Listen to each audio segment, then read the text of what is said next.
Aku datang menyembahmu di sini. Ku percayakan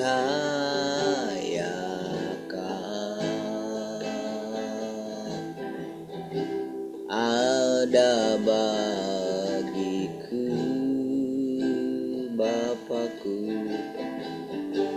Bapakku datang menyembahmu di sini. Ku percaya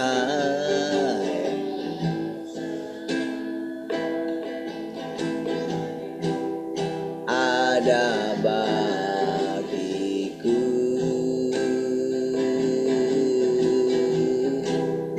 tak usah ku takut, sebab kau sertaku. Tak usah ku bimbang, kau di dalamku. Tak usah ku cemas, kau penghiburku. Saat ku lemah, kau kuatku. Ku nyanyi haleluya,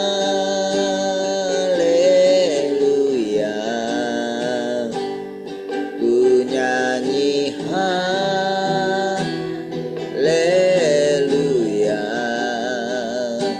Sungguh kau hebat, ajaib perkasa.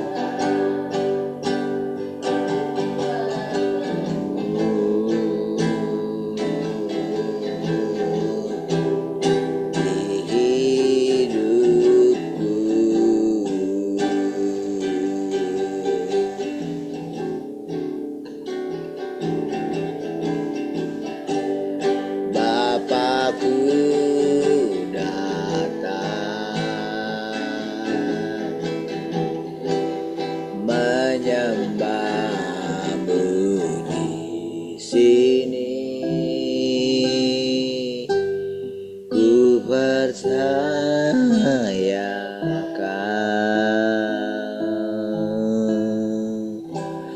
ada bagiku,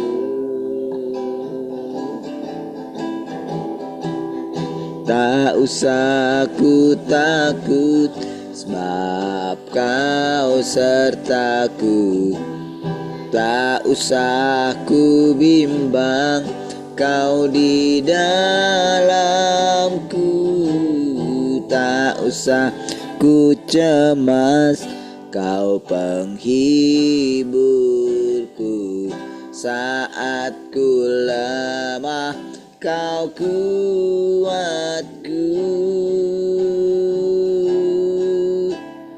Ku nyanyi haleluya,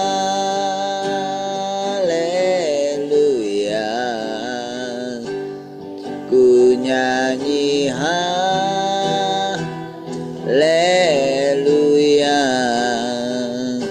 Sungguh kau hebat, ajaib perkasa perbuatanmu. Oh, ku nyanyi haleluya,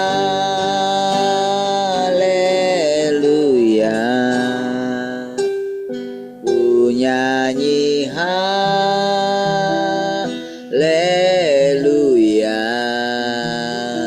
Sungguh kau hebat, ajaib perkasa perbuatanmu.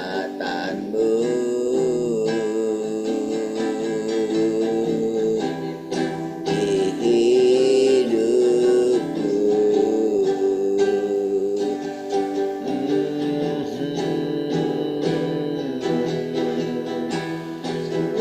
kau hebat, ajaib perkasa perbuatanmu. Oh, di hidupku. Haleluya.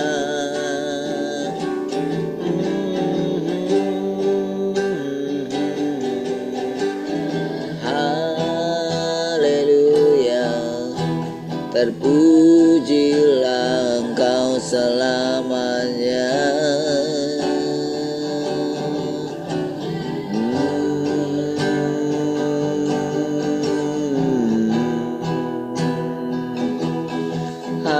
Haleluya.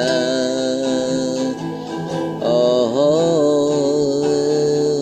sebab itu ku memujimu, Engkau Allahku.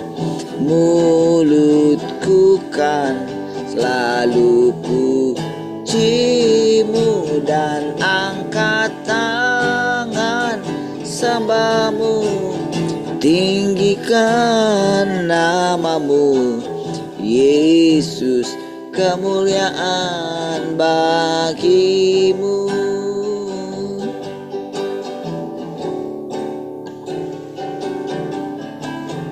Bawaku ke gunung kudus-Mu, di tempat kediaman-Mu. Biar kemuliaan melingkupi hidupku, dan jiwaku kan dipuaskan. Hanya dekat-Mu itu yang ku perlu, Kau sumber penghiburanku, dan Kau yang ubahkan air mataku jadi lembah yang bermata air. Sebab itu ku memujimu, Engkau Allahku. Mulutku kan selalu pujimu dan angkat tangan sembahmu. Tinggikan namamu, Yesus, kemuliaan bagimu. Tiada yang dapat memisahkan aku dari Yesus. Hanya dalam namamu ku temukan kuatku. Tiada yang dapat memisahkan aku dari kasih-Mu. Yesus, hanya dalam namamu ku temukan kuatku. Sebab itu ku memujimu, Engkau Allahku. Mulutku kan selalu pujimu dan angkat tangan sembahmu. Tinggikan namamu, Yesus, kemuliaan bagimu. Yesus, kemuliaan bagimu.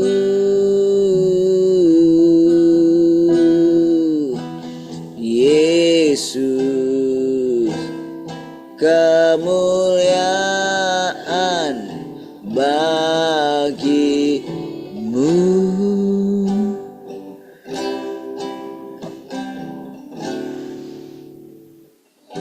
Haleluya. Makasih Bapa.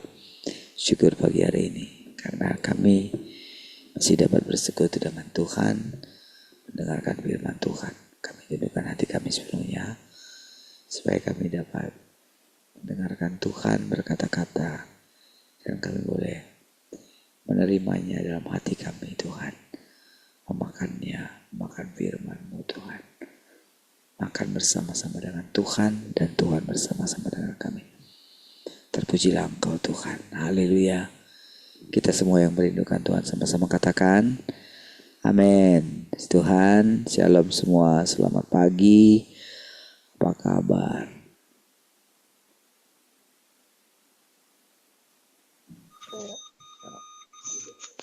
Shalom semua, selamat pagi.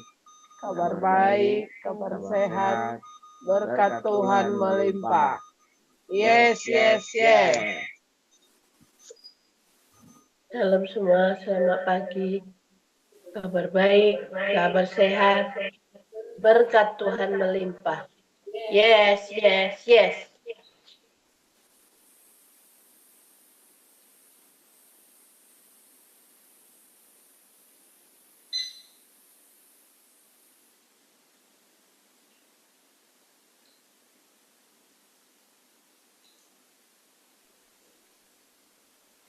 Shalom semua, selamat pagi, kabar sehat, kabar baik, berkat Tuhan melimpah. Yes, yes, yes. Shalom semua, selamat pagi. Kabar baik, kabar sehat, berkat Tuhan berlimpah. Yes, yes, yes. Salam semua, selamat pagi, kabar baik, kabar sehat, berkat Tuhan melimpah. Yes, yes, yes.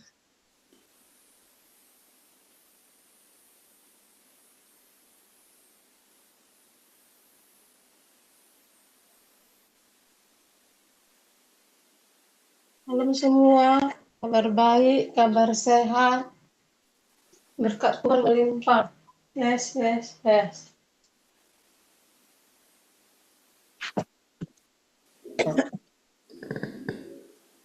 Baik, Tuhan.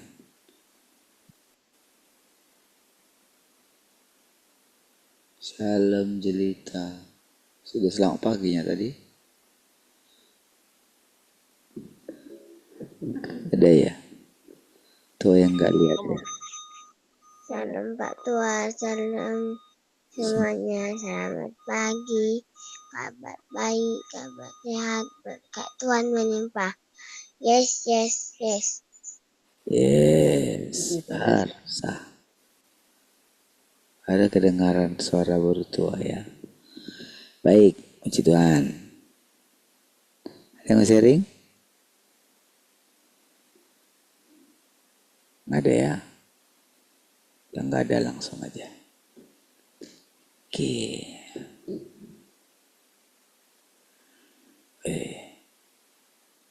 Bentar ya.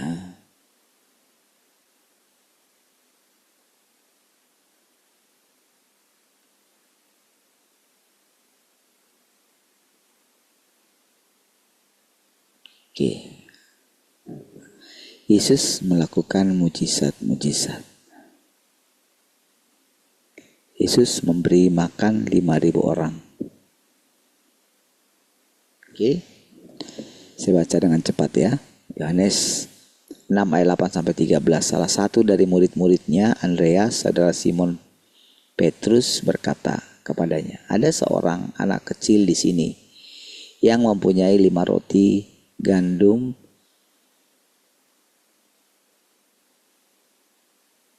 dan 2 ekor ikan kecil. Tetapi apakah artinya itu dibanding dengan orang banyak ini?" Maka Yesus berkata, "Suruhlah mereka duduk. Di sana ada banyak rumput hijau." Maka mereka duduk, jumlahnya sekitar 5.000 laki-laki. Lalu Yesus mengambil roti itu dan setelah mengucap syukur, dia menyerahkannya kepada murid-muridnya, dan murid-murid itu membagi-bagikannya kepada mereka yang duduk, dan begitu juga yang dilakukannya dengan ikan-ikan itu, sebanyak yang mereka kehendaki. Jadi saudara, intermezzo sedikit. Kalau dulu saudara yang dicatat itu laki-laki, tapi kalau saya lihat sekarang yang kelihatan perempuan kan. Laki-laki cuma 2 di sini. Semua perempuan. Iya enggak? Bayangkan dulu itu laki-laki 5.000. Padahal sebetulnya saudara, yang paling serius pada waktu itu mengikut Tuhan itu sebetulnya perempuan. Tapi yang dihitung laki-laki. Dari situ saja saudara, manusia itu telah mendiskriminasi gitu. Kan yang dicatat laki-laki aja. Yang perempuan padahal mungkin lebih banyak lagi saudara. Yang pertama datang ke kubur itu perempuan.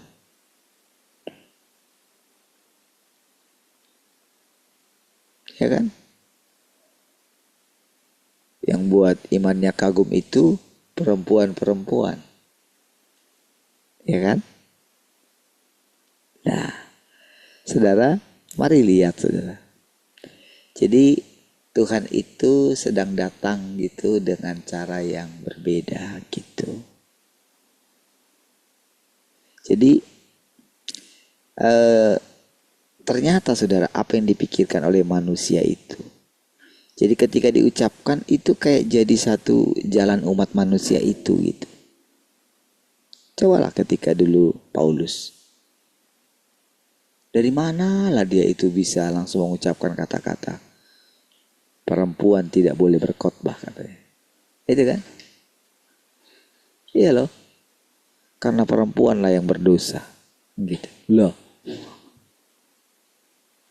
Orang sumber yang pertama itu laki-laki, perempuan itu ada dalam kuasa laki-laki harusnya. Pada waktu itu kan sesuai dengan firman ya kan. Jadi yang salah siapa? Laki-laki kan, bukan perempuan. Tapi dengan pernyataan Paulus itu, jadi kayak langsung terhambat.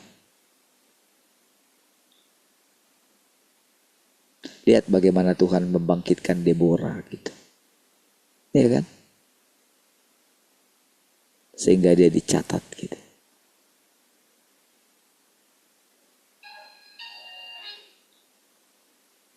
Namanya dicatat di dalam Alkitab. Nah, jadi saudara, dalam pandangan Tuhan sebetulnya, jadi tidak ada gender, tidak ada.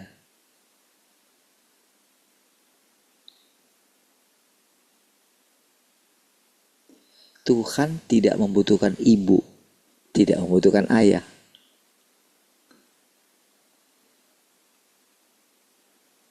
Jadi ketika dia mengatakan berdoalah Bapa kami yang ada di surga, itu bukan gender saudara.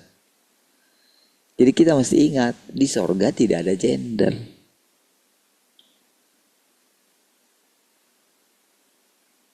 Jadi karena pemikiran manusia lah dulu, Andreas mengatakan Allah itu adalah keluarga. Karena dari sudut pandang manusia. Gitu.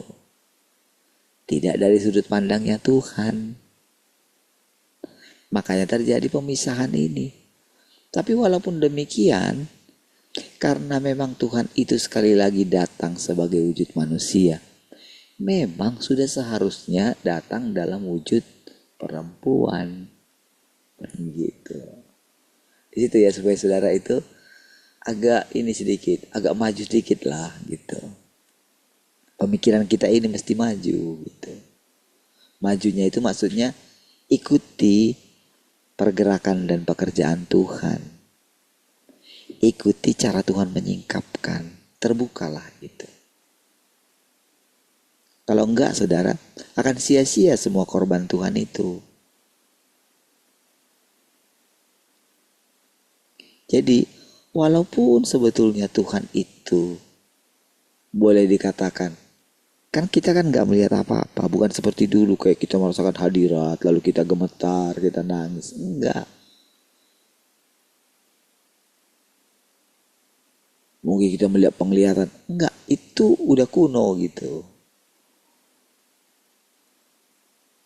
Karena Tuhan sudah bilang, berbahagialah orang yang percaya sekalipun tidak melihat, katanya. Karena itu jalan yang baru. Jadi menurut Tuhan, itu lebih nyata. Karena kan cobalah, mana ada yang bisa bertemu dengan Tuhan. Dengan Tuhan secara roh, pasti mati. Itu kebenaran.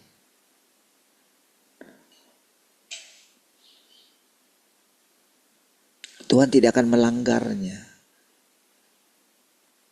Memang sudah seperti itu. Lagian juga kan, cobalah pandang alam semesta ini. Cobalah pandang bumi ini. Bumi ini katanya tumpuan kakinya, gimana?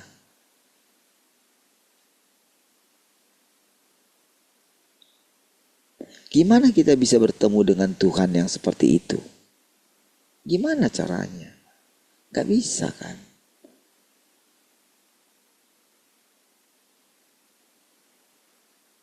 Nah, jadi kita mesti mulai apa? Jadi dengan seperti ini, dengan kita bersekutu seperti ini, coba dengarkan bagaimana cara Tuhan itu berbicara gitu. Saudara mesti yakin loh gitu. Mesti yakin kalau Tuhan itu yang mengajari kita. Ya, Tuhan itu sendiri.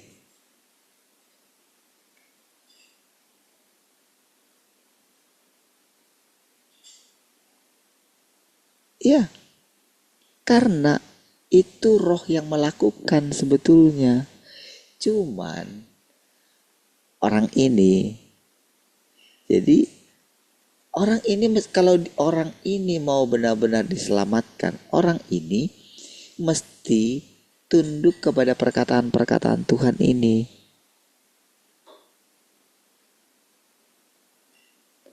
Aduh, kalau kita boleh berjumpa dengan perempuan itu, waduh, gak tahu lagi gimana. Mustahil juga sih. Gitu. Dari segi apa aja. Artinya, sebetulnya kita nggak jadi pikiran Tuhan itu, saudara. Nggak pernah berubah dia dari firman-Nya. Kan harusnya kan perempuan itulah kayak kita sembahlah kayak gitu kan. Enggak kayak gitu. Yang kita sembah itu Tuhan. Begitu. Makanya saudara, prinsipnya gak pernah berubah. Makanya Yesus kan ketika dikatakan dia guru yang baik, dia gak mau. Enggak, salah itu gitu. Nggak kayak gitu. Itulah jalannya Tuhan.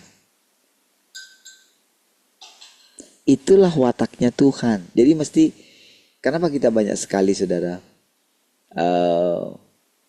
mesti mengenali wataknya Tuhan ini. Supaya kepercayaan kita itu normal gitu, biasa gitu.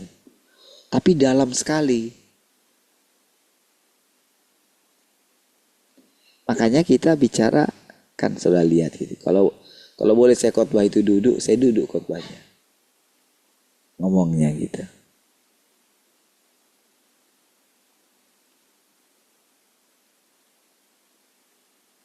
Karena dulu memang prinsipnya itu, dulu kalau namanya khotbah itu kayak ini loh, supaya didengarkan gitu. Dia kan jadi pusat perhatian. Sementara harus Tuhan yang jadi pusat perhatian.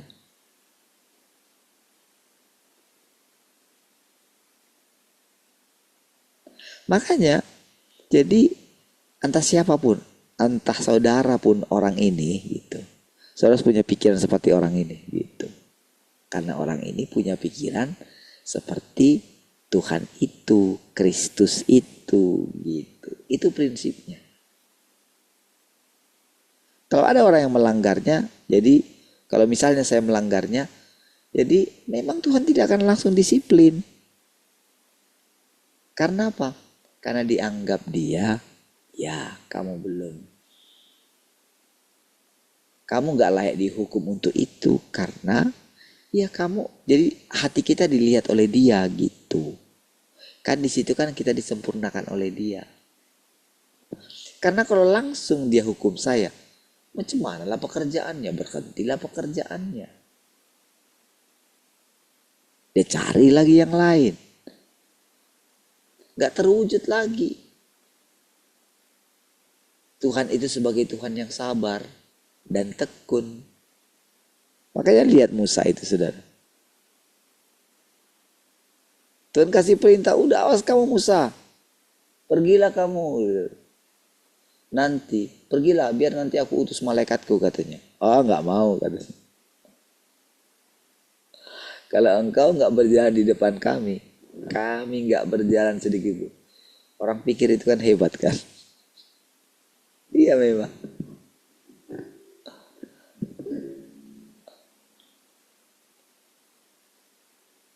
Apakah Tuhan pernah mencelakai? Itu kan berarti kan Musa kan belum tahu kan? Apa bedanya? Toh yang menyertai kan Tuhan sebetulnya. Cuman karena dibilang malaikat. Mana ada sebetulnya yang bisa melawan malaikatnya Tuhan? Mana ada?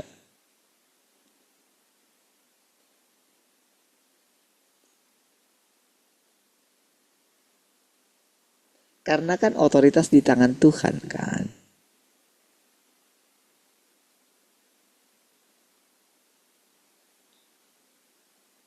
Makanya cukup ketika Tuhan mengatakan tidak ada seorang pun yang mencelakai engkau. Itu sudah cukup. Enggak Tuhan harus menjaga-jagain kita. Enggak. Firman itu yang menjagai kita. Kata-kata itu gitu loh.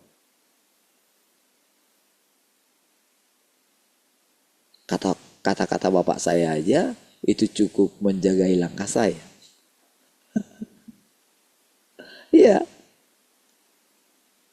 Jadi kalau ada orang yang nanya, oh udah menghadati belum? Kalau ada misalnya yang apa namanya, wah nggak bisa mengulus segala macam, ya udah, saya nggak ada gentar sedikit pun, cukup dengan kata-kata bapak saya. Dan sampai sejauh ini nggak ada yang ini biasa. Gak ada masalah, gak ada yang berani sentuh saya. Masalah itu. Ya. Apalagi kata-kata Tuhan. Jangan takut Parlin. Akulah perisaimu katanya. Sudah. Iya jadi kata-kata itu untuk semua manusia. Ketika engkau menerima untuk dirimu, ketika engkau percaya engkau dipilih Tuhan, sudah. Gak perlu kita bangga-banggakan, kita bangga-banggakan diri kita. Karena gak ada gunanya. Itu akan membagikan kesombongan aja.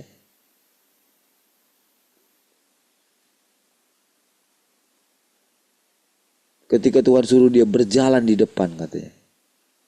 Malaikat tukang berjalan, gak mau kata dia. Ya udahlah.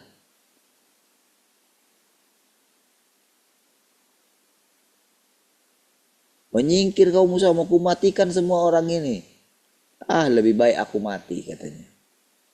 Ibaratnya dia ngomong, langkahi dulu mayatku. Padahal kau bisa bunuh mereka. Lebih baik aku mati. Sebab yang dipikirkan dia, apa kata orang? Apa nanti yang dibilang oleh orang?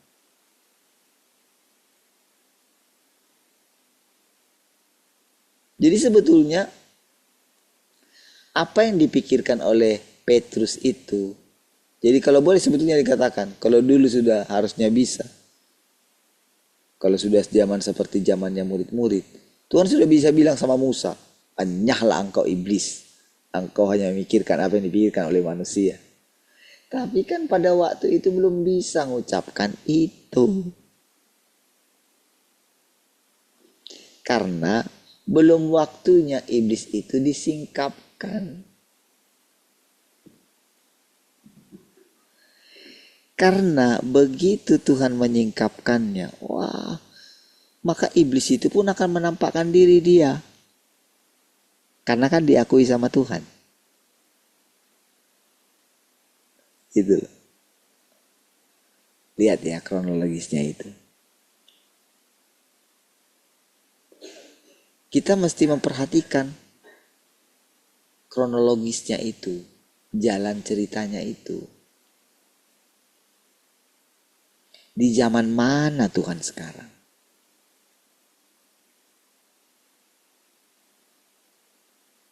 Gitu caranya ya.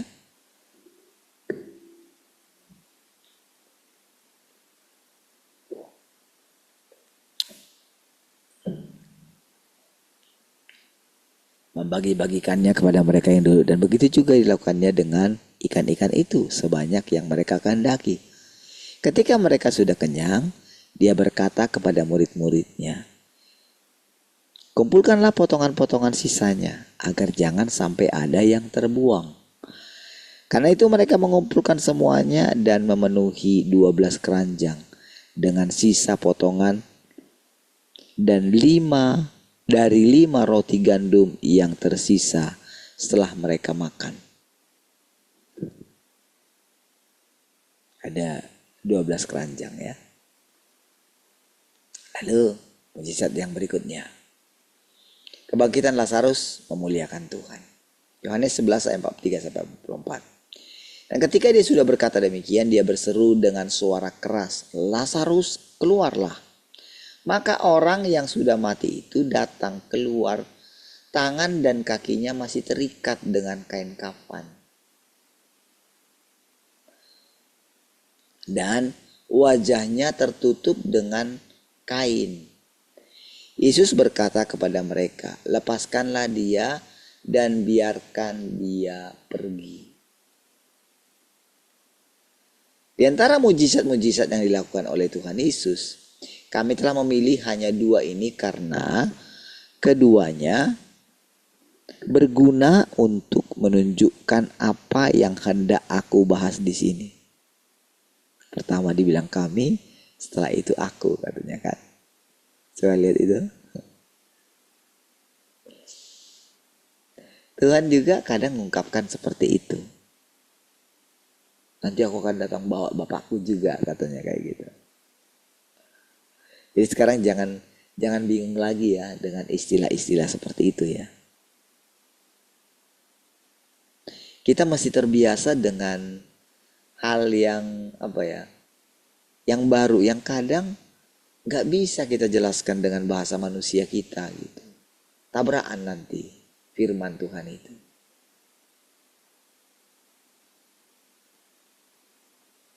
Jadi ada satu hal yang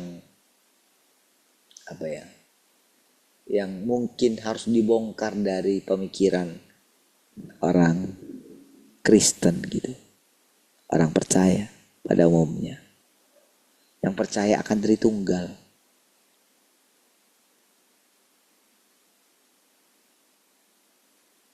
Harus rela gitu. Sebetulnya kan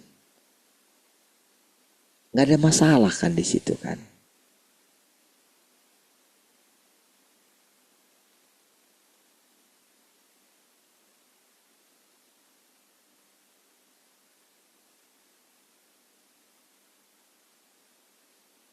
Karena yang pegang kendali semua kan Tuhan itu.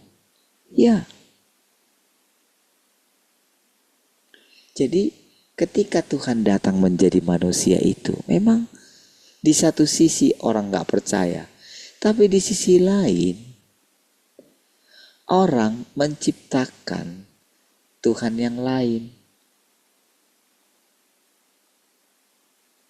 Gitu loh. Jadi memisahkan. Jadi kayak ada Tuhan yang di sorga, ada Tuhan yang di bumi. Jadi kayak 2 jadinya gitu loh. Apalagi ketika Yesus berdoa itu. Jadi mereka ingin mencoba memahaminya untuk membenarkan doktrin mereka sendiri.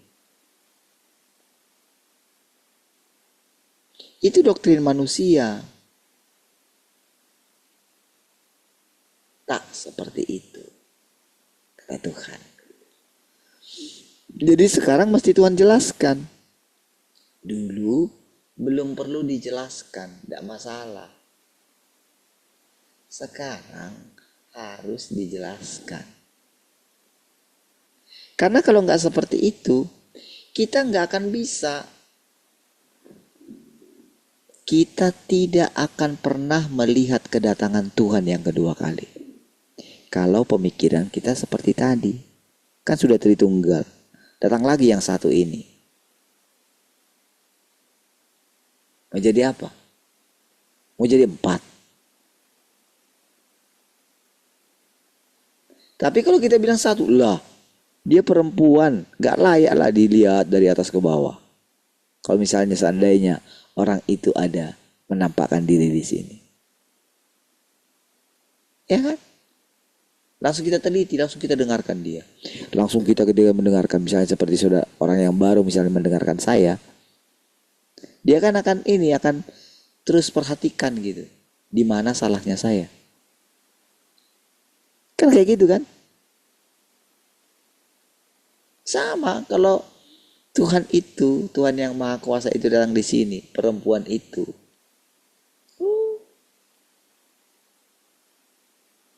Mana bisa saudara sedekat dengan saya?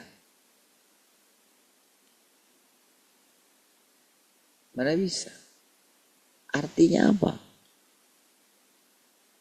Artinya Tuhan itu terbatas jadinya untuk menyatakan dirinya. Makanya ya pekerjaan Tuhan atas orang ini, ya nggak tahu lah, itu urusan dia lah gitu.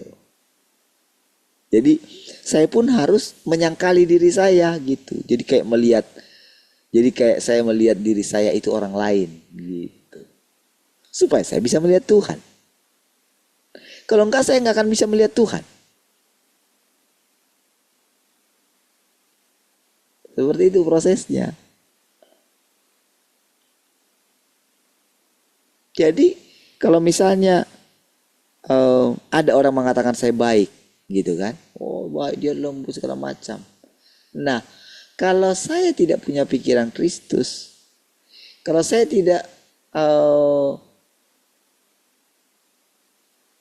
tidak menghidupi Tuhan itu, mungkin saya akan menerimanya dan saya akan berusaha menjadi baik di hadapan orang lain. Nah disitulah letaknya nanti Tuhan akan hantam orang itu, orang ini. Makanya Tuhan Yesus, coba lihat dia rupa Allah, bayangin tuh, rupa Allah loh dia. Bayangkan dia mengalami penghinaan yang seperti itu. Coba lihat.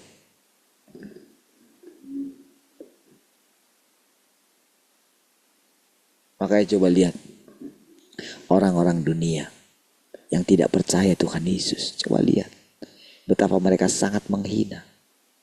Apakah Tuhan Yesus langsung marah sama mereka? Apakah Tuhan yang di surga langsung memarahi? Tidak. Dibiarkan kan? Tidak memedulikan itu. Tapi ketika ada orang yang merendahkan dirinya seperti saudara datang di sini, kan Tuhan melihat hatimu. Engkau datangkan karena melihat Tuhan, karena kau merindukan Tuhan. Iya kan? Jadi matamu mesti terus tertuju kepada Tuhan itu. Disitulah engkau seperti menarik kuasa Tuhan turun atasmu. Menarik hidupnya Tuhan itu sendiri. Iya.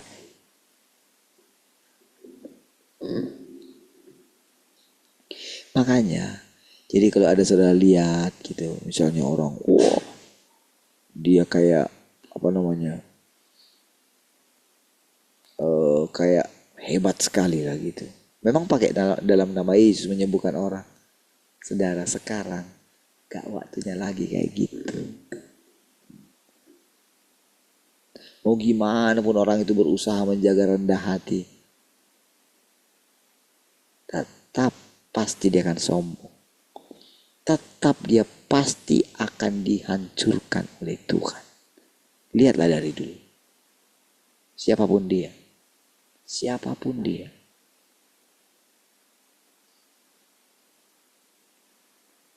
Mau bagaimanapun dia, mau dia berusaha mencoba rendah hati, pasti akan dihancurkan. Berusaha dia menjadi lembut, jujur, segala macam, pasti dihancurkan. Karena tanpa sadar dia menarik orang kepada dirinya, bukan kepada Tuhan.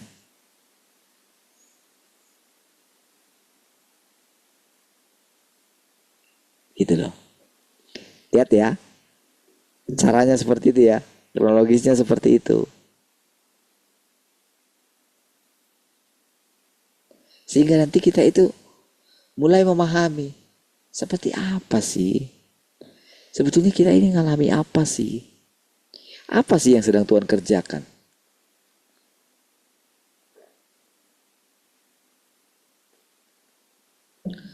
Pekerjaan Tuhan itu cirinya seperti apa sih? Kalau hatimu berkobar-kobar setiap kali engkau datang di sini, nah, itulah salah satu tandanya engkau sedang melihat penampakan Tuhan. Kalau hidupmu terus bernyala-nyala, bersemangat, engkau seperti punya kekuatan yang baru.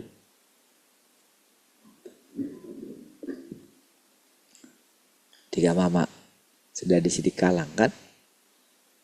Harusnya kan gimana mau pergi lagi gitu. Capek nanti. Tapi dia bilang, nanti minggu depan ke Pekanbaru lah ya katanya. Sudah makin kuat dia. Saya, gak mungkin saya larang. Itu salah satu ciri orang mengalami penampakan Tuhan. Dia mengalami hidup. Makanya kan, apa kabar? Kabar baik, kabar sehat. Berkat Tuhan melimpah. Lihat itu saudara. Kita kan nggak mikirin, kan ketika kita mengucapkan itu kan kita nggak mikirin mau berkat bagaimana, kita kan sudah keluar dari situ. Tapi karena itu firman harus terjadi dia. Ya memang Tuhan tuh kaya sekali kok. Kalau sampai orang berpikir Tuhan itu gak bisa memenuhi kebutuhannya, itu Tuhan geram sekali.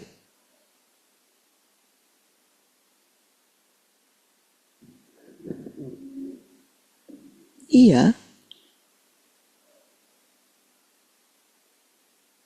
Jadi kadang manusia itu gak sinkron dia.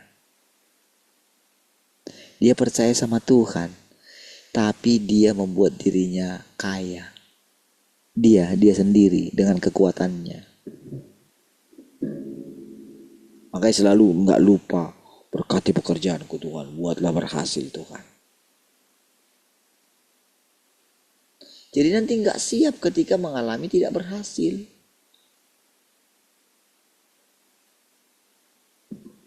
Lemah sekali saudara, manusia itu. Nah, dengan sekarang saudara Tuhan mulai bawa kita itu, jadi ketika coba diterangkan di sini kan. Coba saudara perhatikan, gimana lah kita bisa diyakinkan oleh, bagaimana caranya Tuhan yang tidak kita lihat itu meyakinkan kita semua yang ada di sini. Saya kan nggak tahu pikiran saudara. Dan kalaupun saya tahu pemikiran saudara, saya nggak bisa mengubah pemikiran saudara. Tuhan pun nggak memaksa untuk mengubahnya. Tapi ketika Tuhan bisa berbicara dengan cara seperti ini, dengan tenang, lambat laun, engkau yang tadinya pikiranmu kemana-mana, lambat laun engkau dibawa kepada Dia. Iya. Kayak benar-benar Tuhan yang engkau rindukan itu kayak benar-benar nyata di depanmu gitu. Iya. Sebetulnya kan yang paling gampang gitu ya. Kalau kita mau ini lihat sedikit tentang Tuhan itu ya. Sebetulnya yang paling gampang itu bagaimana sih? Sebetulnya Tuhan itu memberikan kepada kita orang tua gitu ya. Tahu nggak? Apalagi kalau kita pernah dekat gitu ya.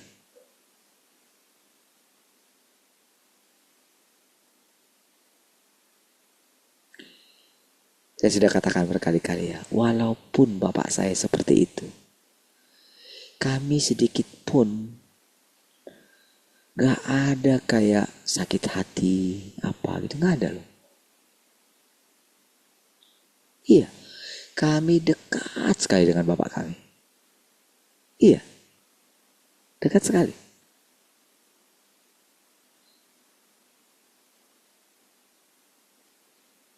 Jadi maksudnya begini, oke?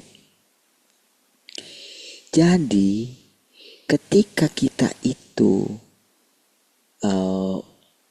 mau mengalami Tuhan itu, kira-kira sedekat itulah, sedekat kita dengan Bapak kita, bahkan lebih dari itu. Jadi itu hanya sedikit aja.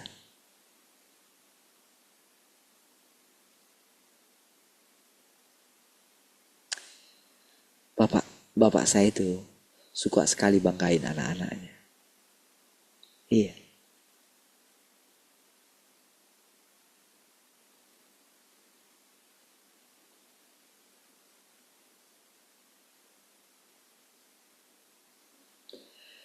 Saudara, Tuhan itu, jadi ketika saudara sekarang bersekutu dengan Tuhan ya. Kalau engkau bisa merasakan kedekatan seperti orang tuamu, Tuhan itu gitu ya. Di situ rasanya tuh Tuhan senang sekali. Saudara. Iya. Itulah kasih yang semula, saudara. Makanya ketika kita bisa saling mengasihi gitu ya. Ketika kita bisa kayak saudara, bahkan lebih dari saudara kandung gitu. Ya. Disitulah kita sedang melihat kerajaan sorga itu turun. Makanya ketika Kain dibilang, mana Habel adikmu katanya. Apakah aku harus penjaga adikku? Gak tahu dia kemana, carilah. Dari apa yang dia omongin itu saudara? Ya memang harusnya kayak gitu loh. Kamu kan abang.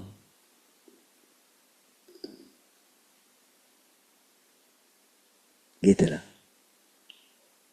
Tapi sekarang bukan karena masalah kita umur lagi. Bukan karena masalah saya lebih duluan lahir dari saudara. Bukan. Siapa yang sadar duluan? Karena kau sadar. Puji Tuhan engkau baik.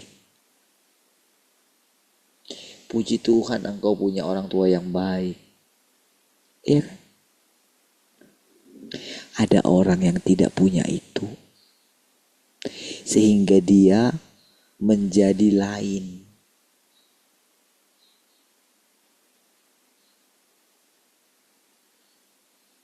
Disitulah saudara kadang kita itu, ketika kita melihat itu ya,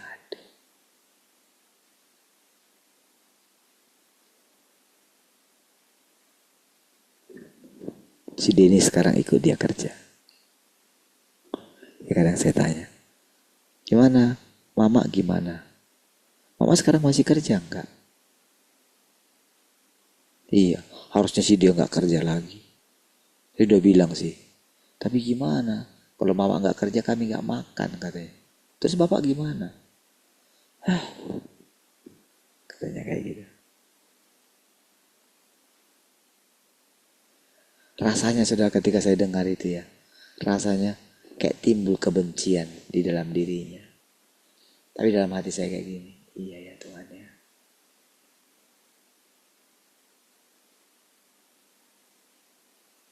Ya kenapa kamu nggak bilang dari kemarin? Iya, aku pikir kemarin kerjanya tinggal sedikit katanya. Bisa, katanya kamu nggak mau mamamu kerja. Ya kamu lah yang kerja.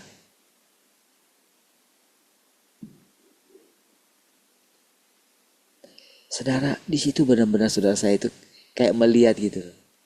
Kayak bisa dengan apa ya? Saya bisa melihat pekerjaan Tuhan itu meluas gitu loh saudara. Secara perlahan. Apalagi kemarin saudara, si bapak itu ya, suami si ibu itu. Ngajak saya gitu. Wah, ada bisnis besar loh ini katanya. Mau nggak kita jalankan katanya. Setelah bapak nanti selesai ini katanya. Tahu nggak? Oh proyek listrik tenaga surya gitu kan. Rumah ada loh, banyak loh di Batam ini katanya. Bisa saya bilang. Bayangan saya apa? Ya anak-anak kita ini. Mereka kan SMK.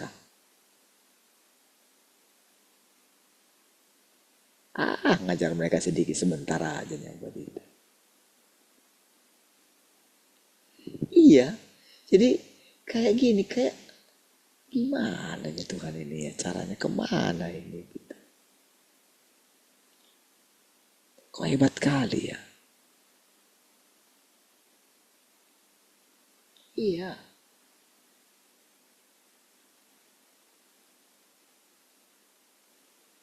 Saya bisa jelasin sama mereka tentang, iya loh kalian ini sebetulnya, ya dengan kalian kerja kayak gini kan, kalian bisa terlepas. Ngapain kamu di rumah? Pasti main handphone kan?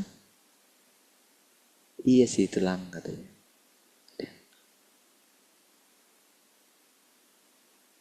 Coba lihat, hebatnya cara Tuhan. Kita kan nggak pernah terpikir selama ini kayak gini kan? Pernah nggak? Saya nggak pernah terpikir loh cara Tuhan menampakkan diri kayak gini loh. Nggak pernah loh. Gimana? Saya nggak tahu loh gimana caranya.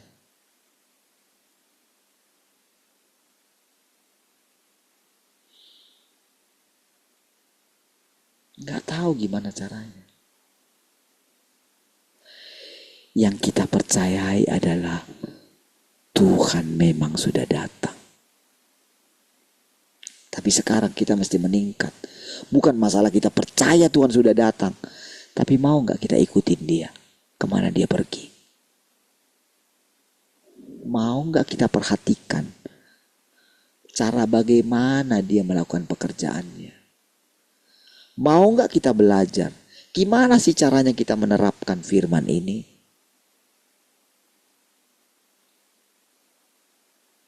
Ya kan?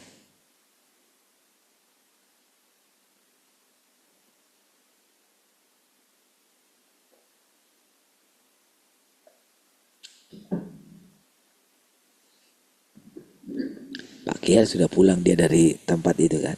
Sudah di rumah sekarang gitu. Itu yang buat orang mama bisa nanti ke Pekanbaru gitu.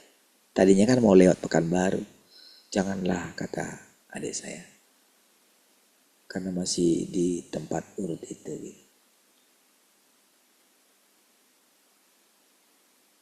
Nantilah kalau sudah pulang ke rumah. Berarti kan pulang dulu ke Sidikalang. Jadi itu saya bilang, makin sehat kok mama katanya. Puji Tuhan kan. Berarti betul gak? Apa kabar? Kabar baik. Kabar sehat. berkat Tuhan melimpah. Iya, walaupun kita ucapkan biasa, tapi lihat. Pelan, tapi pasti. Sepertinya biasa, tapi pasti.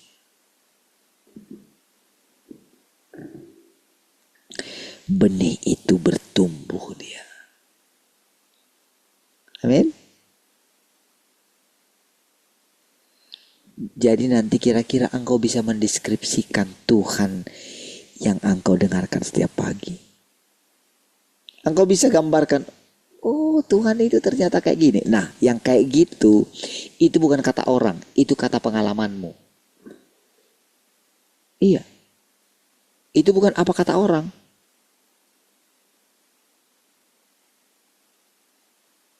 Itu kata pengalamanmu sendiri. Ternyata Tuhan seperti ini.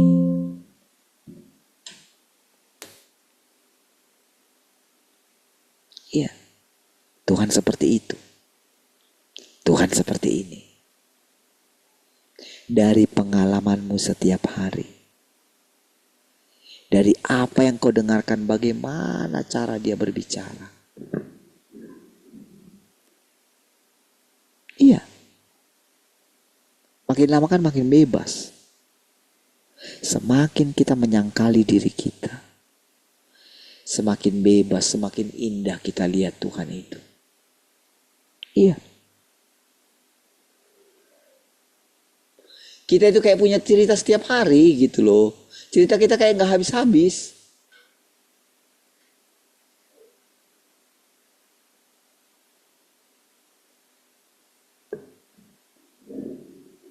Malah sudah terpikir, saya udah mau bilang kemarin gitu. Padahal si Dennis ini dulu yang di sekolah minggu. Dulu dia yang sering datang, bukannya si Justin gitu. Iya kan? Gimana lah dulu kita pikirkan mereka dulu. Iya kan? Lihat dulu anak-anak kita dari yang kita lihat. Mana kita pikir kalau kita akan melihat mereka menjadi dewasa. Mana terpikir sama kita. Lalu coba lihat nanti anak-anak kita yang di bawah. Jelita, Nail, Geva, si Glory, si Boas gitu kan. Coba. Iguel, Mikael. Coba.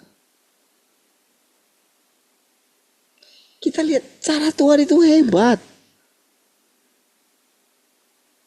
Kita cuma memandang dia.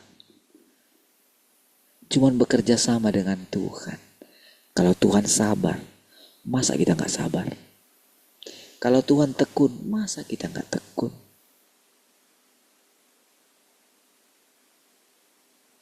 Iyalah.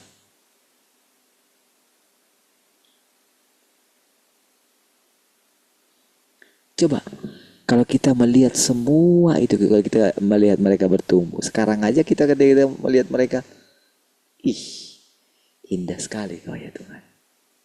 Hebat sekali. Karena apa? Kita melihat kehidupan. Kita melihat kehidupan yang berjalan terus.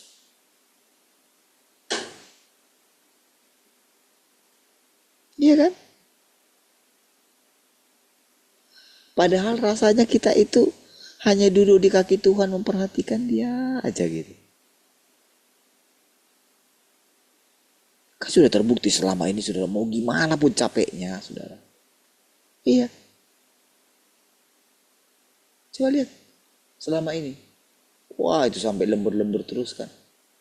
Ya. Tapi coba lihat. Apakah berkurang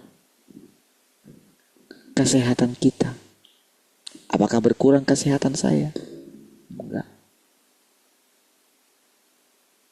Justru makin sehat. Ya itu kan karena Tuhan. Itu yang kita lihat. Sesederhana itu saudara.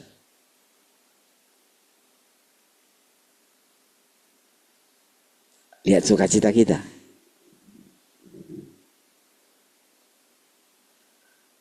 Ketika mau tambah lagi 2 ruko lagi saudara ya. Wah itu sudah senang. Wah ini nggak perlu lagi renovasi, sudah plafonnya semua sudah di ini gitu kan. Tinggal bilang sama penyewa yang lama itu.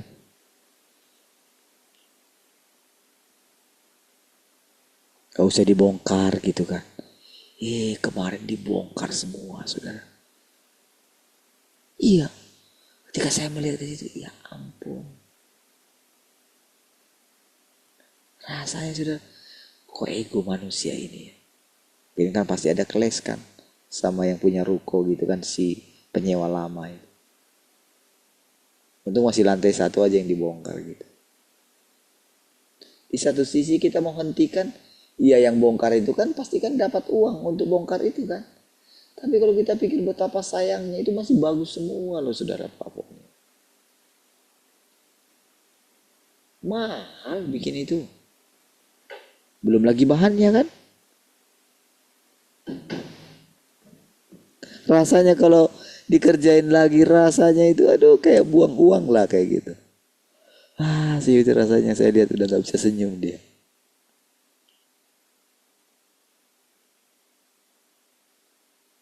Karena baru semalamnya kami lihat ke atas semua gitu. Keren sekali memang gitu. Bahkan ini temboknya pun itu di gipsum gitu. Temboknya, dindingnya itu. Kalau yang sekarang aja kan enggak. Artinya pasti lebih keren, namun lebih rapi, lebih mulus. Karena dia untuk foto-foto wedding itu, saudara, pra-wedding itu. Iya. Ruangannya gitu. Karena untuk training center. Saya lihat kayak nggak tahu lagi sukacitanya kemana gitu. Saya diam dalam hati saya.